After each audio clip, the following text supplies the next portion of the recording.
사람은 악인들의 꾀를 따르지 아니하며 죄인들의 길에 서지 아니하며 오만한 자들의 자리에 앉지 아니하고 오직 여호와의 율법을 즐거워하여 그의 율법을 주야로 묵상하는도다.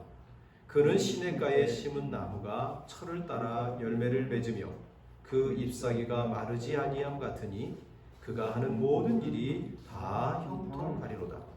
악인들은 그렇지 아니하며 오직 바람에 나는 겨와 같도다. 그러므로 악인들은 심판을 견디지 못하며 죄인들이 의인들의 모임에 들지 못하리로다. 무릇 의인들의 길은 여호와께서 인정하시나 악인들의 길은 망하리로다. 아멘.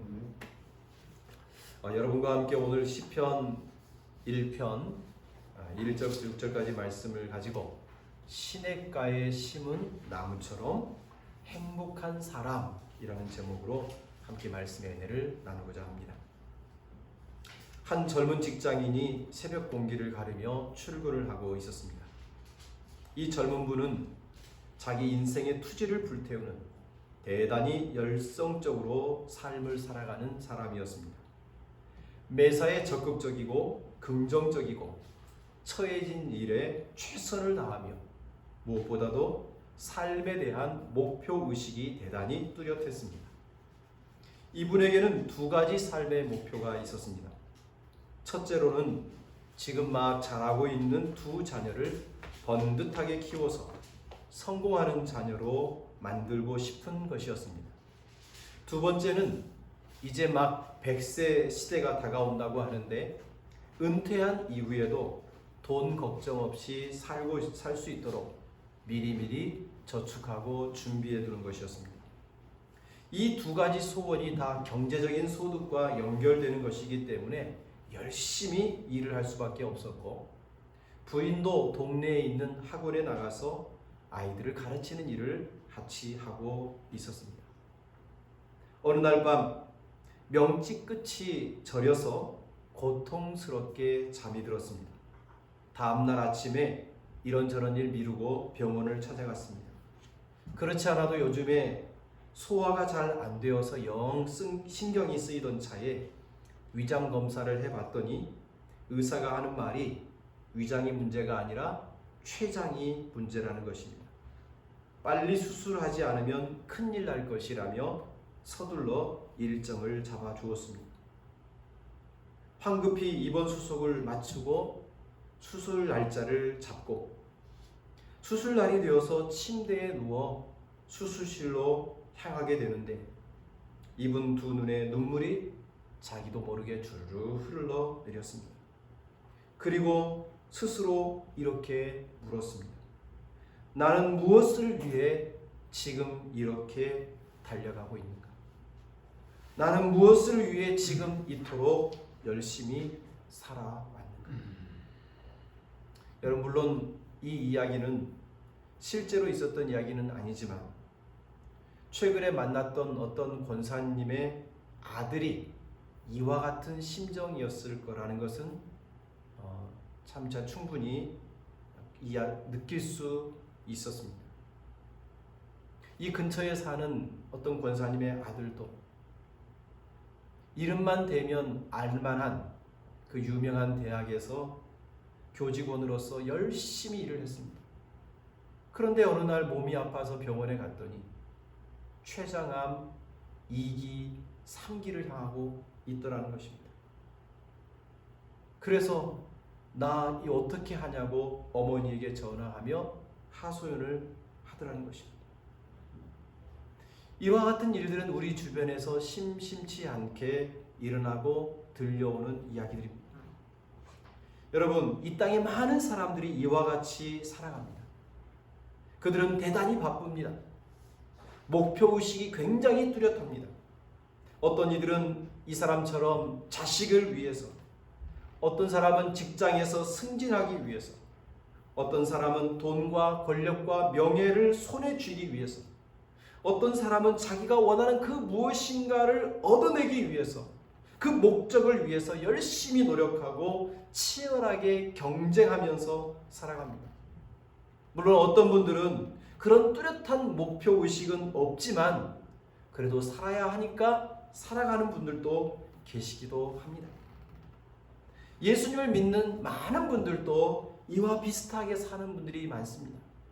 예수님을 믿고 주일이면 한 번쯤 교회 가서 예배 드리는 거 그거 외에는 다른 것 없이 일반 사람들과 같이 똑같은 목적으로 부지런히 바쁘게 열심히 살아가는 뿐 하나님과 어떤 특별한 의미와 가치를 두지 않는 분들도 많이 있습니다. 여러분, 저는 며칠 전에 제 아내로부터 당신 요즘 행복해? 라는 질문을 들었습니다. 그 질문에 제가 솔직히 나 정말 행복해 라고 말할 수 없었습니다. 그러면서 저 속으로 계속 되물었습니다. 너 왜 행복하지 않지? 너 정말 행복하려면 어떻게 해야 되지? 저 스스로에게 질문을 했고 고민을 했습니다. 어쩌면 오늘 이 설교는 그 고민의 한 단락에 해당할 거라고 생각합니다. 연세대학교 철학과 교수인 강신주 교수는 행복에 대해서 강연을 하면서 인생을 수직적인 삶과 수평적인 삶으로 구분할 수 있다고 말하며 이렇게 설명을 했습니다. 수평적인 삶은 남의 눈치 보면서 남 하는 대로 따라하는 삶이다. 경험에 의존하는 삶이다. 남들이 기대하는 수준에 맞추는 삶이고 매뉴얼에 충실한 삶이다. 이런 삶은 비교적 안전하고 안정된 삶을 살 수 있고 보편적이고 검증된 길이기에 위험 요소를 비켜갈 확률이 높다. 그러나 이런 수평적 삶은 어떻게 보면 내 삶이 아닐지도 모른다. 시나리오에 나와 있는 대로 남들이 하는 대로 흉내내는 삶이기에 연극 무대의 배우와 같이 시나리오에 충실한 연기자의 삶이기에 나의 삶이 아닐 수도 있다. 자칫 삶이 무료해질 수 있고 정체성을 잃을 수도 있어 정신적 방황이 올 수 있다. 삶 속에서 오는 뭉클한 감동이 부족한 삶일 수 있다. 반면에 수직적인 삶이란 남의 눈치보다는 내 감성과 판단에 의존하는 삶이다. 나뭇잎 사이로 보이는 파란 하늘 속에서 내 나름의 감성과 상상의 나래를 펴보는 삶이고 높은 산 정상에서 조망하는 것처럼 눈에 보이는 세상을 내 감성을 동원하여 느끼고 해석하는 뭉클한 감동이 있는 나만의 삶이다.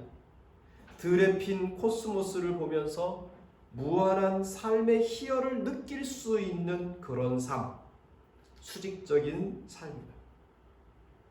강 교수는 결론적으로 물질적인 풍요를 위해서는 수평적인 삶이 더 나을 수 있지만 행복을 위한 삶, 감동이 있는 삶, 삶의 질을 높이기 위해서는 절대적으로 수직적인 삶에 관심을 가져야 한다고 우리에게 조언을 했습니다. 교우 여러분 어떻습니까? 행복한 삶을 살기 위해서는 수직적인 삶을 관심을 기울여야 된다는 이 조언, 우리가 한 번쯤 깊이 생각해 볼 필요가 있지 않겠습니까? 오늘 우리가 본문으로 읽은 시편 1편의 말씀을 보면 복 있는 사람과 악인의 삶을 대조하여 보여주고 있습니다. 복 있는 사람의 삶은 시냇가에 심은 나무와 같은 사람이고 반대로 악인은 바람에 나는 겨와 같은 사람이라고 설명하고 있습니다. 우리가 시편을 읽을 때 처음 시작하는 1장이고 또 첫 문장이기 때문에 쉽게 쓱 지나갈 수도 있지만 시편의 첫 문장은 대단히 우리가 곱씹어 볼 만한 의미 있는 말로 시작하고 있습니다. 여러분 시편 1편은 아슈레이 아슈레라고 시작하고 있습니다. 이 시편을 시작하는 첫 번째 단어가 아쉬레이라고 하는 단어인데 이 단어는 아쉐르라고 하는 어근을 가지고 있습니다. 성경 전체에서 이 아쉐르라고 하는 단어의 용례를 살펴보면 단순히 복이라고 해석하기보다는 행복한 상태, 행복을 막 누리는 모습을 아쉐르라고 하고 있다는 것을 알 수 있습니다. 그렇다면 어떤 사람이 행복한 사람입니까? 행복한 사람은 시냇가에 뿌리를 내린 나무와 같은 사람이 바로 행복한 사람이죠. 물이 마르지 않는 땅에 심겨져서 그 뿌리가 생명의 근원인 물과 연결된 사람, 그래서 가뭄과 흉년에도 끊임없이 양분을 공급해주는 시냇가처럼 영원한 생명, 그 생명의 근원 되신 하나님과 연결되어 있는 사람이 참으로 행복한 사람이다. 이것이 바로 시편 1편이 말하는 행복의 모습인 것입니다. 교우 여러분, 진정으로 행복한 사람은 수직적인 삶을 추구합니다. 높은 건물을 짓기 위해서는 더 깊이 파이를 박듯이 행복한 사람은 자기 존재의 뿌리를 아래로 깊이 내립니다. 자기 영혼의 빨대를 예수 그리스도의 생명에 깊이 받고 반대로 위로는 하나님을 향하여 가지를 쭉 뻗는 나무처럼 하나님을 향하여 믿음의 삶을 계속 정진해가는 사람이 바로 행복한 사람이라는 거죠. 이렇게 하나님께 존재의 뿌리를 내린 사람, 그 사람의 또 다른 특징은 하나님의 말씀을 즐거워하고 그 말씀을 주야로 묵상하는 거죠. 이걸 쉽게 말하면 운전할 때 내비게이션의 도움을 받듯이 우리 인생을 살아가면서 계속해서 하나님의 말씀, 그분의 뜻에 따라서 자신의 인생의 자동차를 운전하는, 하나님의 말씀을 잘 듣는, 그리고 그 말씀에 순종하는 삶을 사는 사람이 행복한 사람이고, 그렇게 될 때 1장 3절의 말씀처럼 열매가 맺히는 삶, 모든 일에서 형통해지는 삶을 살아갈 수 있다고 오늘 시편 1편은 우리에게 행복은 이런 거라고 들려주고 있습니다. 반대로 악인은 그렇지 않다라고 1장 4절은 말합니다. 악인은 그렇지 않으며, 그렇다면 악인은 이렇게 하나님께 뿌리를 두지 않고 자기 하나님의 말씀에 따라 살려고 하지 않는데, 그러면 악인은 어떻게 삽니까? 1장 4절은 악인은 오직 바람에 나는 겨와 같다라고 말을 합니다. 우리가 일반적으로 나쁜 짓을 많이 하고 나쁜 생각을 하는 사람을 악인이라고 우리는 말하지만 시편 1편은 악인을 바람의 겨와 같은 사람이라고 표현합니다. 그러니까 바람에 나는 겨와 같은 인생을 사는 사람, 즉 바람이 불면 그 바람이라는 게 붙잡을 수 없는 거잖아요. 근데 마치 붙잡을 수 없는 것, 일시적이고 찰나적인 것을 추구하며 그 바람을 따라가면서 좌우로 흔들리며 살아가는 것이 악인의 모습이라는 겁니다. 이런 사람은 바람에 나는 겨와 같아서 바람이 동쪽에서 서쪽으로 불면 그의 인생은 서쪽으로 향하고, 남쪽에서 북쪽으로 불면 그 바람 따라 북쪽으로 인생의 방향을 맡겨버리는, 이처럼 뿌리가 없다 보니까 존재의 근원이 어딘지를 알 수 없으니까 자꾸 이리저리 헤매는 거예요. 그래서 유행을 따라서, 세월을 따라서 사람들이 이리로 몰려가면 그리로 가고 저리로 가면 저리로 가면서 누군가가 너 왜 지금 이것을 하고 있니? 라고 물으면 내가 왜 하는지도 모르고 뭐라고 대답해야 될 근거를 찾지 못하는 그런 망설이고 주저하는 삶, 그것이 악인들의 모습의 단면이라는 겁니다. 아침부터 저녁까지 열심히 일을 해서 돈을 벌고 그 돈을 가지고 자녀들에게 공부시키고, 빨리 학교 가라, 학교 갔다 오면 학원에 보내고, 주말이 되면 특별한 과외를 시키고, 도대체 왜 공부를 그렇게 시키냐고 물으면 다른 대답할 게 없어서 공부해야지, 그래야 잘 살지 라고 말하거나, 다른 집 아이들도 다 그렇게 하니까 우리 자녀도 그렇게 안 시키면 불안하니까 라고 대답을 한다면, 바로 이런 사람은 바람의 겨와 같이 자녀들을 교육시키는 사람일 수 있는 거죠. 유행을 따라서, 흐름에 따라서 그렇게 수평적인 삶에 목숨을 거는 삶, 그렇게 바람에 나는 겨와 같은 삶을 살기 때문에 영혼의 뿌리가 없으니까 만족함이 없고, 하나님과 연결됨이 없으니까 자족함이나 평안함이 없는 겁니다.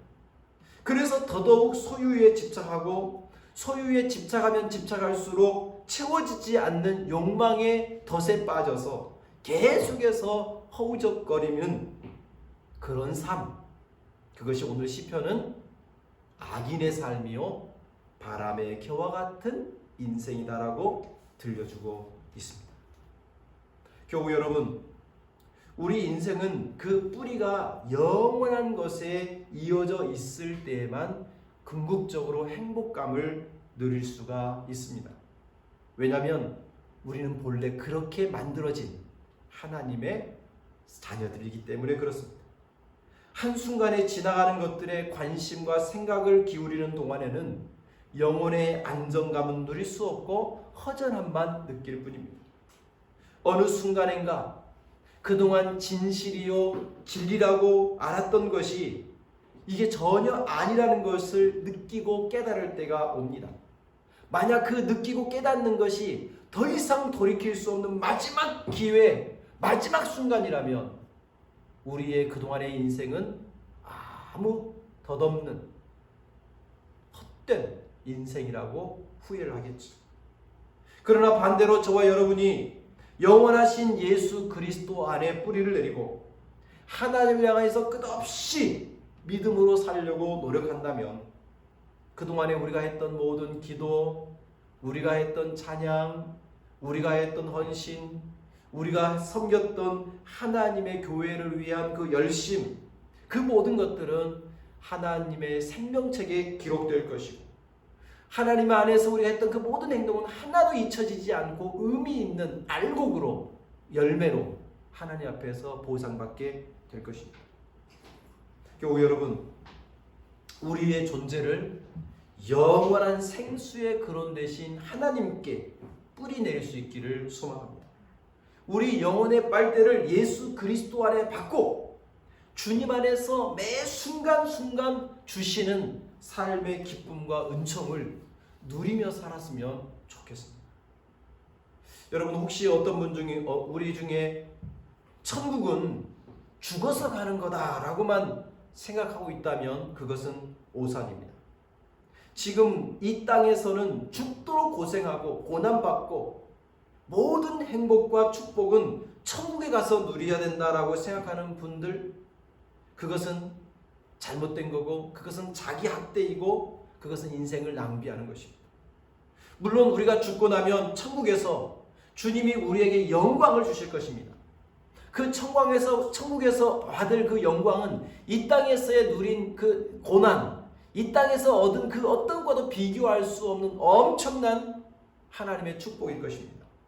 하지만 우리가 이 땅에 사는 동안 때로는 신앙 때문에 고통을 당하기도 하고, 때로는 예수님을 닮기 위해서 그 참아야 되는 것도 있지만, 우리 주님은 그 잠깐의 고통, 그 고통의 순간순간에서도요, 은혜의 햇살을 비춰주시면서 위로를 주시고 기쁨을 주시고, 그래서 예수를 믿는 것이 기쁨이고 감사이고 찬양이라는 것을 느낄 수 있도록 날마다 공급해 주시는 분이에요.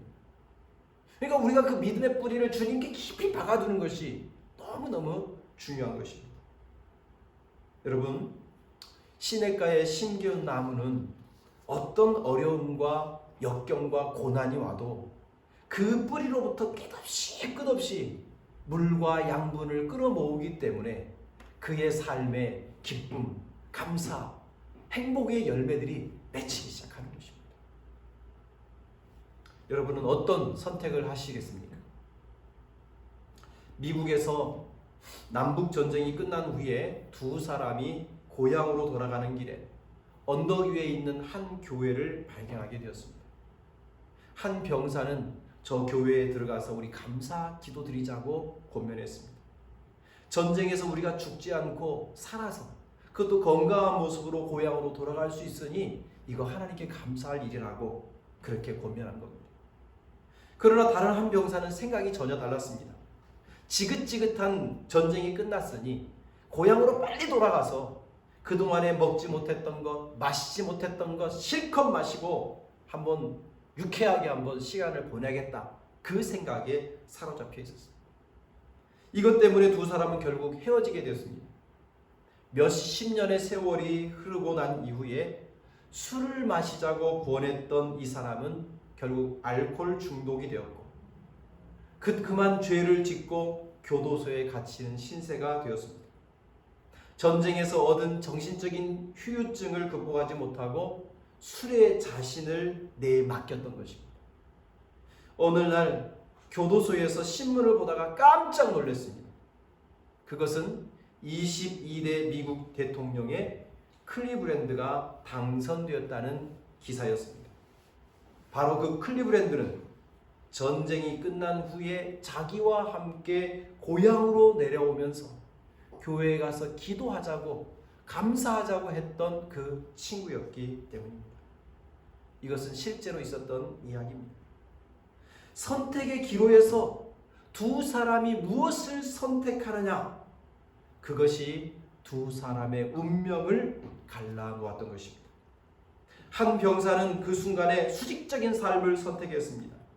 전쟁 중에 자기 자신의 삶 속에 임하셨던 하나님께 감사하고 그 하나님께 자신의 영혼을 깊이 받고 자기 인생을 주님을 향하여 살기로 다짐하면서 전쟁 끝에서 새로운 삶의 마디를 시작했던 것입니다. 다른 한 병사는 수평적인 삶을 선택했습니다. 그는 그때까지 그래왔고 또 앞으로 그런 것처럼 수평적인 삶, 그것을 계속해서 선택했습니다. 자신의 말초 신경을 때리는 그 술의 유혹을 이기지 못하고 빨리 가서 술과 함께 인생을 마음껏 즐기자고 하는 그 마음이 결국 그를 교도소로 보냈고 그의 인생을 그곳에서 마무리하게 만들었습니다. 사랑하는 교회 여러분, 이제는 우리는 어쩌든지 간에 수직적인 삶을 선택하는 것, 이것이 우리의 선택이 되어야 한다는 사실을 알게 되었습니다. 그러나 교회를 다니면서도 수직적인 삶을 추구하기보다는 그냥 교회에는 교회 갈 뿐, 그 교회를 다녀온 다음에는 여전히 나는 세상의 수평적인 여러 가지 가치들을 그것을 목표 삼아 살아간다면 우리는 여전히 수직적인 삶이 아니라 수평적인 삶을 사는 것이다 라고 말할 수 있습니다. 왜 예배를 드리냐고 물으면 그냥 드려야 되니까, 그냥 늘 해왔던 일이니까, 목사니까, 집사니까 드리는 거다 라고 한다면 그것은 역시도 수평적인 삶을 여전히 살고 있는 거겠죠. 그러나 교회에 한 번씩 나올 때마다 그래 내가 그동안에는 이렇게 수평적인 삶을 살았다 하더라도 1년 52주 365일 분주하게 주님을 잊어버리고 살았다 할지라도 이 주일이라도 내가 주님과 함께 해야지, 이 주일을 기점으로 다시 내가 수직적인 삶을 살아야지 라고 결단하는 거예요. 그동안에 세상의 성공이나 돈이나 명예를 향해서 그것에 취해서 몽롱한 상태였다면 이 주일이라도 정신 바짝 차리고 내가 어디로 가야 하는지, 내가 무엇을 위해 살아야 되는지 다시 한번 생각하며 내 영혼의 심장을 주님과 연결시키는 그 작업을 오늘 해야지 라고 결단하며 하나님의 말씀을 주야로 묵상하고 그 말씀을 즐거워하는 이 시냇가에 심기운 사람처럼 나도 하나님의 말씀을 배우고 익히며 거기서 깨달은 말씀대로 한번 내가 살아봐야지, 이 새로운 결단과 결심과 그 몸부림을 시작하는 그 날이 바로 주일이 될 때 우리는 새롭게 수직적인 삶을 다시금 시작하는 순간이 되는 것입니다. 사랑하는 교회 여러분, 우리 인생이라고 하는 자동차의 핸들을 지금 누가 쥐고 있습니까? 오늘 인생이라는 이 핸들을 하나님 앞에 좀 맡겼으면 좋겠습니다. 성경이라고 하는 인생의 내비게이션, 우리 영혼의 내비게이션의 목소리를 잘 듣고 그 하나님의 가르침을 내 인생의 지침으로 삼아 한 걸음 한 걸음 나아갔으면 좋겠습니다. 주님을 조금 더 알고 싶고 주님을 더 느끼고 싶고 주님의 목소리를 더 듣고 싶은 마음이 우리 가운데 다시금 회복됐으면 좋겠습니다. 바로 그런 마음이 있을 때, 바로 우리 영혼의 뿌리가 주님을 향하여 막 달려가고 있을 때 우리는 반드시 그 영원한 생수와 만나게 될 것입니다. 그 시냇가의 심기운 나무가 밑에 뿌리 흐르는 그 물과 연결될 때 어떤 가뭄이 와도 열매를 그치지 않고 형통하게 되는 것처럼 우리 인생도 다시금 믿음의 뿌리를 주님을 향하여 내리고자 하는 결단을 오늘부터 시작할 때 우리 인생은 가면 갈수록 푸르고 열매가 맺혀지고 풍성해지는 그런 삶이 될 것입니다. 여러분, 과연 누가 행복한 사람입니까? 어떤 상황과 형편에 있더라도 그 영혼의 뿌리가 시냇물과 연결되어 있는 사람, 시냇가에 심기워진 나무, 그가 행복한 사람입니다. 오늘 우리가 어떤 상황에 있더라도 우리 영혼의 뿌리 되시는 주님과 연결되고 우리의 가지가 주님을 향하여 쭉쭉 뻗어나가고자 하는 새로운 삶을 시작할 때 우리는 참으로 행복한 사람이 될 것입니다. 우리 모든 기쁨의 교우들이 행복자가 되시기를 주의 이름으로 축복합니다. 기도하겠습니다.